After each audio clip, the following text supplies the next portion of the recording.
Hello all. If a patient comes to the OPD for the first time with a BP of 130/80, it should not be considered as an hypertension. We have to take 3 readings 1 minute apart, and if it is still above 130/80, then we have to ask for a routine follow-up. And if it is showing variations, then we have to give 2 or 3 visits 1 to 4 weeks apart and then diagnosed for an hypertension. Our target BP should be less than 130/80.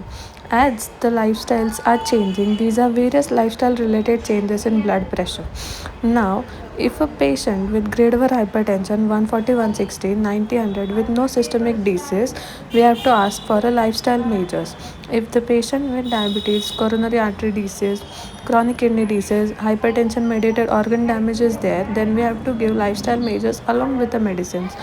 Then ask patient for a further follow-up every 3 to 6 months. If BP comes to the target level, that is less than 130/80, we have to continue with the lifestyle measures, and if it is still above 130/80, then start medicines. Now, if a grade 2 hypertension 160, 100 BP, we have to ask for lifestyle measure along with medicines. First of all, we have to start with ACE inhibitors or ARB inhibitors plus calcium channel blocker in a very low dose. Later on, we have to increase it in high dose.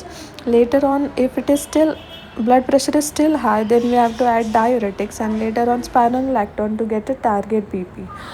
Now, most commonly used ACE inhibitors or ARB inhibitors used in metabolic syndrome, heart failure, left ventricular dysfunction, post-MI, significant proteinuria, and in diabetes like enalapril, lisinopril once or twice a day, and ARB like telmisartan, olmesartan once a day, mostly given in the morning time.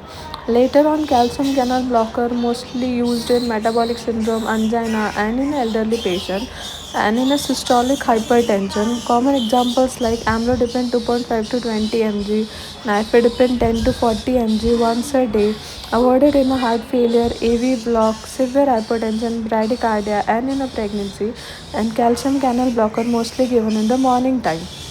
Later on, diuretics mostly given in the congestive heart failure, elderly patient, and isolated systolic hypertension, but avoided in a gout and dyslipidemia. Examples like hydrochlorothiazide 6.25 to 12.5 mg once or twice a day, chlorothalidone 6.25 to 12.5 mg once a day, and diuretic given mostly in the morning time.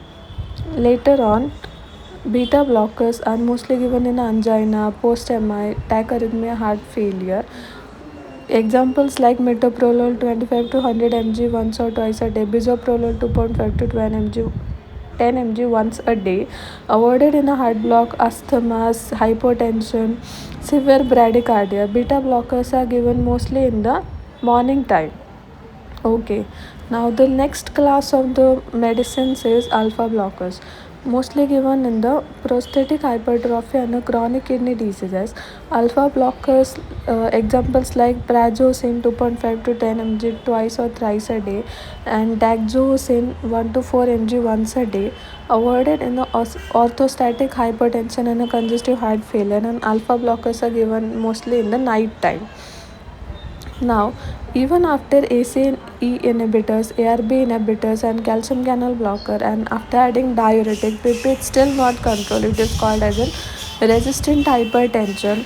Then we have to give clonidine 0.1 to 0.3 mg and methyl dopa 1500 mg twice a day. Thank you.